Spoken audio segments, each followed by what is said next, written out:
Hello everyone. So we were dealing with chapter 1 cartography and the study of map. We have already discussed about the directions and the use of compass.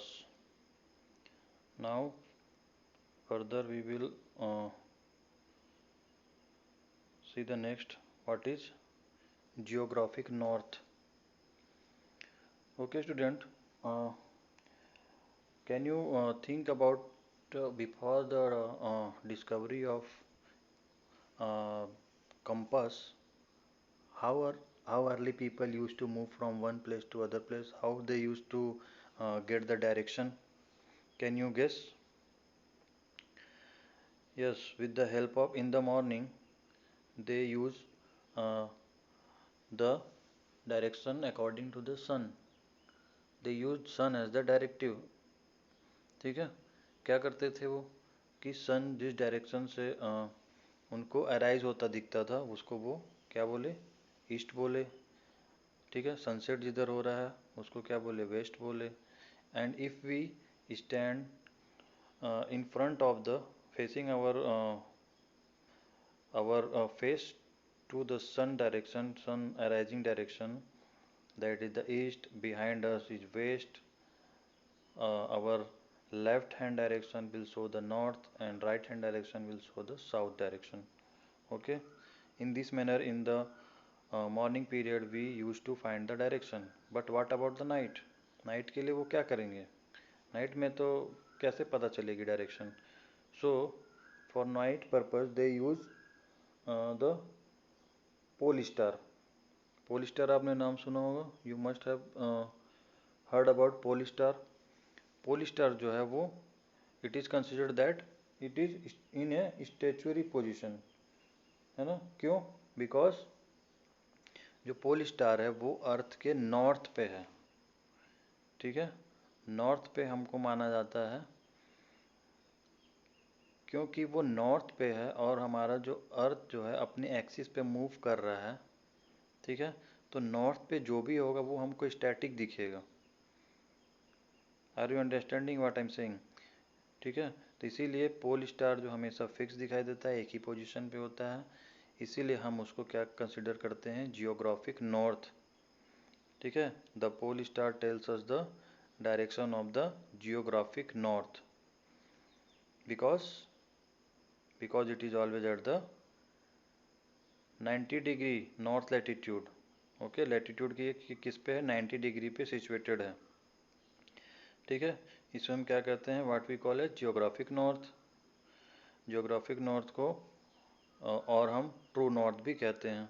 ठीक है, other than this एक और होता है हमारे पास, इसे हम कहते हैं मैग्नेटिक नॉर्थ।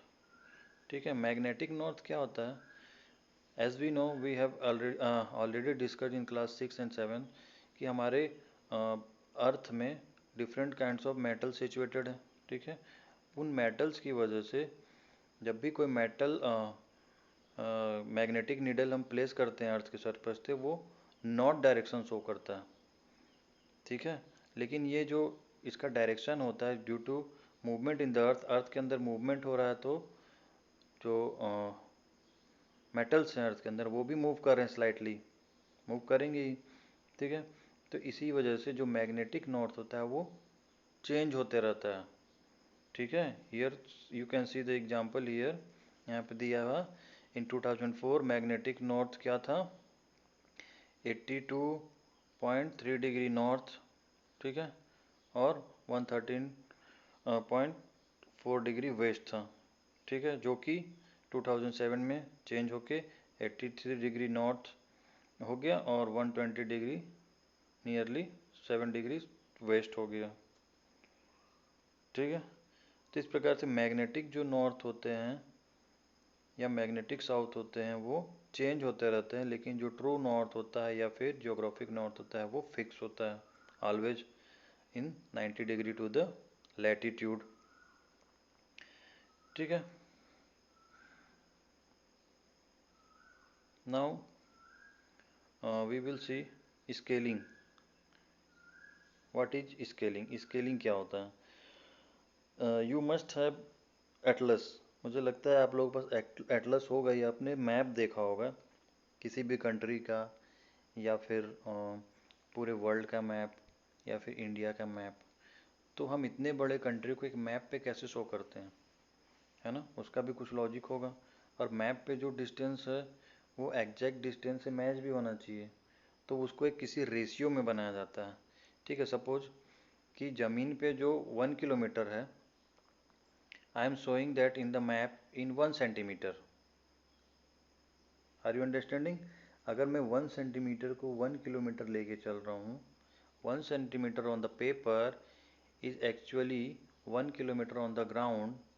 ठीक है, इसको हम एग्जैक्टली अगर ऐसे मेजर करके चलें, कैलकुलेट करके चलें, स्केल करके चलें, तो इसी को हम बोलते हैं scaling of the map. So we can say that scale is the relationship or the ratio of distance between two places in a map to the actual distance between two places on the earth। तो दो places के बीच के distance जो है वो map में जो है, और जो एक्चुअल में उनका डिस्टेंस है, उन दोनों के बीच का जो रेशियो है ना, उसी को हम क्या कहते हैं, स्केलिंग करना कहते हैं। Okay, for example we can show the 1 centimeter on the paper equal to 1 kilometer on the ground. For example, if I ask you to draw a map of your school or your colony in your copy, so what will you do? क्योंकि आपको किसी भी चीज़ का direct size जो है, जैसे road का size कितना है, छोटा बड़ा आप दिखा नहीं सकते अपने मन से, आपको उसी रेशियो में दिखाना होगा, है ना। तो आप उसके लिए क्या करोगे, 1 सेंटीमीटर को एग्जैक्ट आपके हिसाब से जितना आप कंसिडर करना चाहो उतना कर सकते हो, लेकिन वो रेशियो हर जगह बराबर होनी चाहिए। ठीक है, now further we move to scale is stated in 3 ways. Different type के स्केल हमारे पास हैं। पहला है वर्ड स्टेटमेंट, सेकेंड है लीनियर स्केल, थर्ड है रिप्रेजेंटेटिव फ्रैक्शन। तो देखते हैं वर्ड स्टेटमेंट क्या होता है। वर्ड स्टेटमेंट में सिंपली आप डिस्क्राइब कर दोगे कि हमने 1 सेंटीमीटर इक्वल टू 1 किलोमीटर लिया हुआ, या 10 किलोमीटर लिया हुआ, या 100 किलोमीटर लिया हुआ, जो भी आप स्केलिंग कर रहे हो आप सिंपली मैप के ऊपर उसको लिख दोगे, वो हो गया in the form of word, उसी को हम बोल दिए word statement. Second is linear scale. Okay, in linear scale what we do कि हम एक स्केल बनाते हैं। ठीक है, एक स्केल बनाएंगे मैप के डाउनवर्ड साइड में, और उस स्केल में भी हम स्केलिंग करके ही रखेंगे, और उसको हम अपने नॉर्मल रूलर से मैप करके चेक करेंगे। मतलब रूलर में जितना शो कर रहा है, मान लो 1 सेंटीमीटर, ठीक है, और उसी को हम मैप में भी चेक करेंगे। अब वहाँ से हम जितना स्केलिंग किए होंगे उसको हम सिंपली लिख लेंगे। ठीक है, तो ये हो गया linear scale method. Third one is representative fraction. हम उसको फ्रैक्शन के फॉर्म में शो कर रहे हैं। हाउ? फॉर एग्जांपल 1 रेशियो, यहाँ पे हमने 1 रेशियो 1 लाख लिया हुआ है, यानी कि 1/1 लाख। ठीक है, तो मैप को पहले हम हमेशा सेंटीमीटर में ही जानेंगे। तो इसका मतलब क्या हुआ, 1 सेंटीमीटर/1 लाख सेंटीमीटर। ठीक है, यानी कि 1 centimetre on the paper is 1 lakh centimetre on the ground. तो 1 लाख जो सेंटीमीटर है उसको हम किलोमीटर में चेंज कर लेंगे, तो वो नियरली 1 किलोमीटर हो जाता है। तो क्या मतलब हुआ इसका, 1 centimetre on the paper is equal to 1 kilometre on the ground. तो इसको जब हम फ्रैक्शन के फॉर्म में शो करते हैं, रिप्रेजेंटेटिव फ्रैक्शन, इसे हम रिप्रेजेंटेटिव फ्रैक्शन कहते हैं। दूसरा एग्जांपल देखते हैं। Here it is given, if two places are situated at distance of 20 kilometer, the distance shown in the map is 2 centimetre. ठीक है, कोई एक्चुअल में डिस्टेंस अगर उनके बीच का 20 सेंटीमीटर, और मैप में हम उसको 2 सेंटीमीटर से दिखा रहे हैं, तो इसको हम स्केलिंग कैसे करेंगे, इन the form of representative fraction. उसको हम लिखेंगे 2/20 इक्वल टू कितना हो जाएगा, 1/10, यानी कि 1 सेंटीमीटर इक्वल टू 10 किलोमीटर। ठीक है, this is the way of representing in the representative fraction form. In this manner you can solve this uh, questions given here. Now symbols. Come to symbols. What is the use of symbol? Symbol हमने देखा होगा map में कि different kind of symbol होते हैं, जैसे road को show करने के लिए अलग सिंबल होता है, हाउस को शो करने के लिए, रेलवे ट्रैक को शो करने के लिए, ट्री को शो करने के लिए। तो इन मैप में ये सब की बहुत ज़रूरत होती है, तो इनको शो करने के लिए सिंबल यूज किया जाता है। तो ये जो सिंबल होते हैं वो इंटरनेशनली एक्सेप्टेड होना चाहिए, है ना, क्योंकि अगर आप अलग अलग कंट्री में अलग अलग सिंबल यूज करोगे तो फिर उसको स्टडी करने के लिए डिफ़िकल्टी हो सकती है, ऑब्वियसली होगी डिफ़िकल्टी। सो जो सिंबल यूज करते हैं कार्टोग्राफर, जो मैप बनाते हैं, वो एक स्टैंडर्डाइज सिंबल यूज करते हैं जो यूनिवर्सली या इंटरनेशनली एक्सेप्टेड होते हैं, एग्रीमेंट हुआ होता है उनके बीच में कि आप सपोज रोड को इसी तरह शो करोगे, रेलवे ट्रैक को इसी तरह शो करोगे। Okay, so different type of symbol क्या क्या हम देखते हैं। Conventional symbol,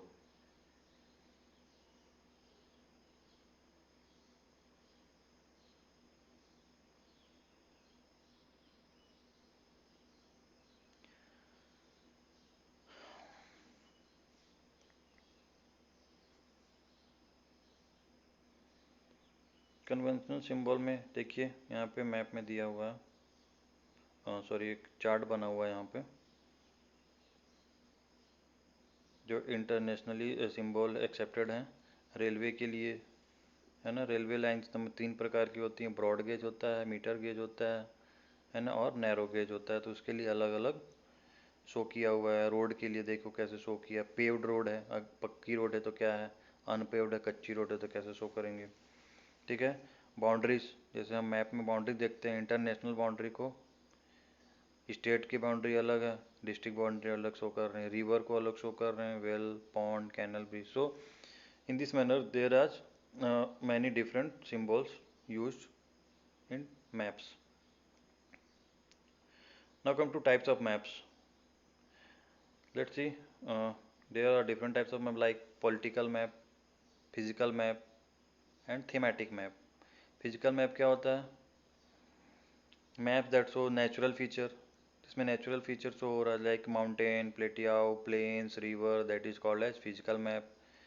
And what about political map? Political map shows the countries, province, cities, villages and their boundaries, उनका बाउंड्री शो करता है पॉलिटिकल मैप में, ठीक है। उसमें रिलीफ फीचर शो नहीं करता है, ठीक है। केवल सिटी का हो गया बाउंड्री, या कंट्री का बाउंड्री हो गया, या स्टेट का बाउंड्री हो गया, डिस्ट्रिक्ट का बाउंड्री, ये आप पॉलिटिकल मैप में देखो। थीमेटिक मैप क्या होता है? जो स्पेशलाइज्ड मैप होते हैं, है ना, किसी स्पेशल पर्पज के लिए जो बनाया। जैसे जैसे हम we have to show the transportation, so suppose railway line show करना पूरे इंडिया में, केवल रेलवे लाइन उसमें रहेगा तो उसको बोल देंगे थीमेटिक मैप। या हमको केवल टेम्परेचर शो करना है कि पूरे कंट्री में अलग अलग स्टेट में कैसा टेम्परेचर है, ठीक है।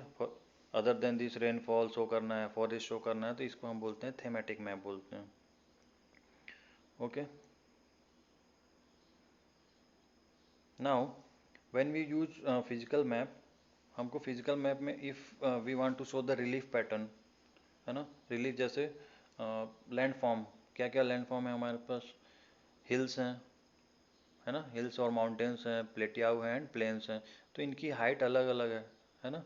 सो इनकी हाइट को हमको अगर शो करना है, if you want to show on the 2D plane, क्योंकि पेपर तो 2D है, उस पर हमको शो करना है, तो हम कैसे शो करेंगे रिलीफ पैटर्न को, है ना।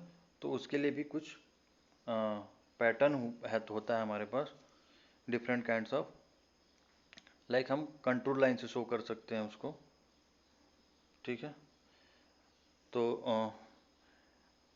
Before going to contour lines method, let's first understand how we measure the height of any place.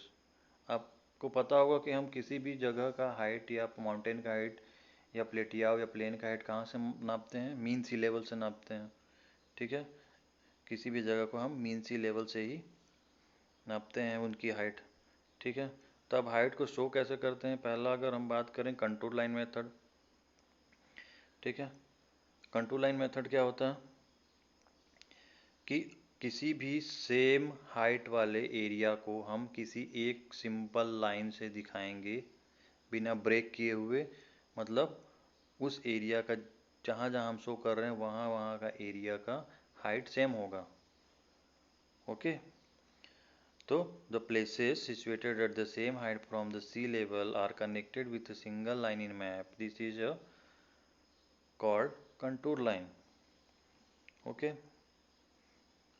so let's see some characteristics of contour line. Contour line join places situated at the same height from the sea level, है ना, same height level होता है।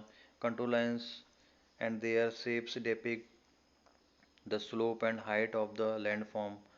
Slope भी show कर सकते हैं हम contour line की हेल्प से। कैसे? अगर दो कंटूर लाइन हम ड्रॉ कर रहे हैं, उनके बीच अगर पास पास ड्रॉ कर रहे हैं यानी कि स्टीप स्लोप है, बहुत ज़्यादा तिरछा स्लोप है। अगर दूर दूर शो कर रहे हैं तो नॉर्मल स्लोप है। ठीक है। Other than this contour lines drawn close together so steep slope. जैसे मैंने बता दिया, पास पास में है तो स्टीप स्लोप होगा, और दूर दूर है तो वो जेंटल स्लोप है। Two contour lines of different height doesn't cross each other.